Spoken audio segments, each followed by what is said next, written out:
Soaring Eagles! It's Mrs. Gasperi, along with Vinny over here. I'm going to read you Cloudy with a Chance of Meatballs today. This is a story by Judy Barrett.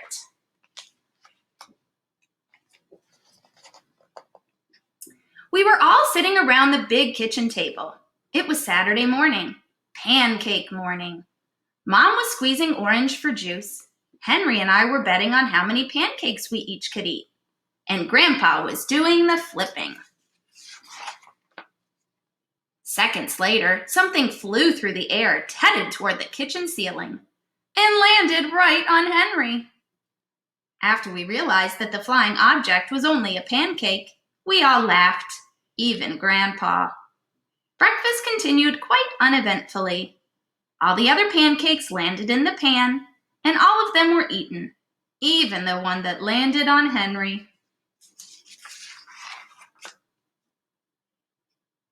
That night, touched off by the pancake incident at breakfast, Grandpa told us the best tall tale bedtime story he'd ever told.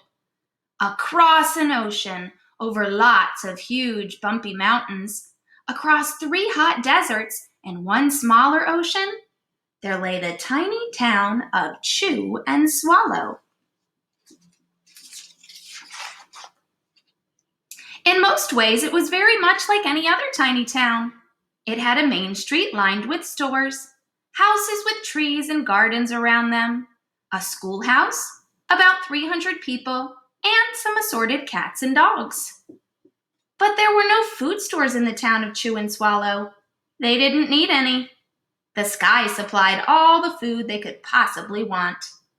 The only thing that was really different about Chew and Swallow was its weather. It came 3 times a day, at breakfast, lunch, and dinner. Everything that everyone ate came from the sky.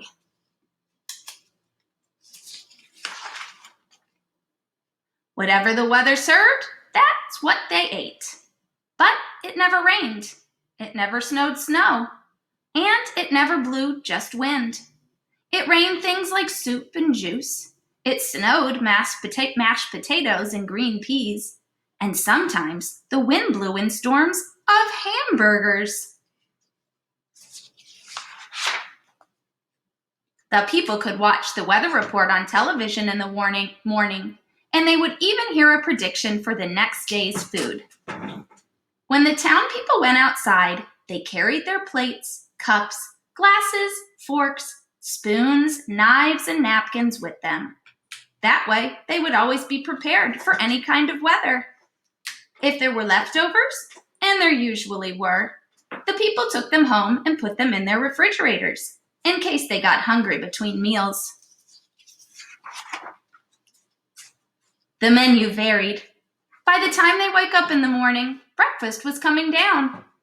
After a brief shower of orange juice, low clouds of sunny-side-up eggs moved in, followed by pieces of toast. Butter and jelly sprinkled down for the toast. And most of the time, it rained milk afterwards. For lunch one day, frankfurters, already in their rolls, blew in from the northwest at about 5 miles an hour. There were mustard clouds nearby. Then the wind shifted to the east and brought in baked beans. A drizzle of soda finished off the meal. Dinner one night consisted of lamb chops, becoming heavy at times, with occasional ketchup.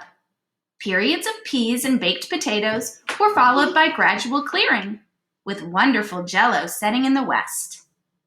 The sanitation department of Chew and Swallow had a rather unusual job for a sanitation department. It had to remove the food that fell out the houses and sidewalks and lawns. The workers cleaned things up after every meal and fed all the dogs and cats. Then they emptied some of it into the surrounding oceans for the fish and turtles and whales to eat. The rest of the food was put back into the earth so that the soil would be richer for the people's flower gardens.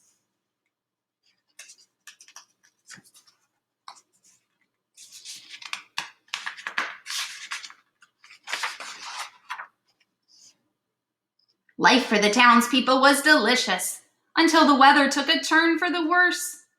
One day there was nothing but gorgonzola cheese all day. The next day, there was only broccoli, all overcooked.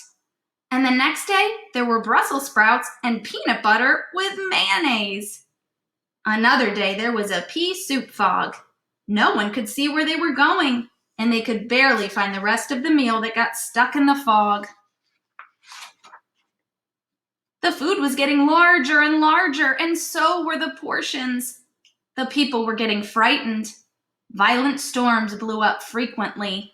Awful things were happening. One Tuesday, there was a hurricane of bread and rolls all day long and into the night. There were soft rolls and hard rolls, some with seeds and some without. There was white bread and rye and whole wheat toast. Most of it was larger than they'd had ever seen bread and rolls before. It was a terrible day.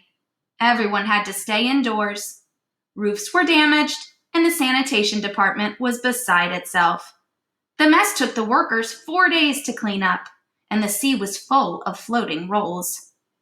To help out, the people piled up as much bread as they could in their backyards. The birds picked at it a bit, but it just stayed there and got staler and staler. There was a storm of pancakes one morning and a downpour of maple syrup that nearly flooded the town. A huge pancake covered the school. No one could get it off because of its weight, so they had to close school. Lunch one day brought 15-inch drifts of ice cream, cheese, and jelly sandwiches. Drifts of cream cheese and jelly sandwiches. Everyone ate themselves sick, and the day ended with a stomach ache. There was an awful salt and pepper wind accompanied by an even worse tomato tornado. People were sneezing themselves silly and running to avoid the tomatoes. The town was a mess. There were seeds and pulp everywhere. The sanitation department gave up. The job was too big. Everyone feared for their lives. They couldn't go outside most of the time. Many houses had been badly damaged by giant meatballs. Stores were boarded up, and there was no school for the children. So a decision was made to abandon the town of Chew and Swallow. It was a matter of survival. The people glued together the giant pieces of stale bread sandwich style with peanut butter. I think I skipped a page. Nope, sorry, never mind. The people glued together the giant pieces of stale bread sandwich style with peanut butter, took the absolute necessities with them, and set sail on their rafts for a new land. After being afloat for a week, they finally reached a small coastal town, which welcomed them. The bread had held up surprisingly well enough for them to build temporary houses for themselves out of it. The children began school again, and the adults all tried to find places for themselves in the new land. The biggest change they had to make was getting used to buying food at a supermarket. They found it odd that the food was kept on shelves, packaged in boxes, cans, and bottles. Meat that had to be cooked was kept in large refrigerators. Nothing came down from the sky except rain and snow. The clouds above their heads were not made of fried eggs. No one ever got hit by a hamburger again, and nobody dared to go back to Chew and Swallow to find out what had happened to it. They were too afraid. Henry and I were awake until the very end of Grandpa's story. I remember his goodnight kiss. The next morning we woke up to see snow falling outside our window. We ran downstairs for breakfast and ate it a little faster than usual so we could go sledding with Grandpa. It's funny, but even as we were sliding down the hill, we thought we saw a giant pat of butter at the top, and we could almost smell mashed potatoes. The end. I hope you enjoyed your story today. Have a great day.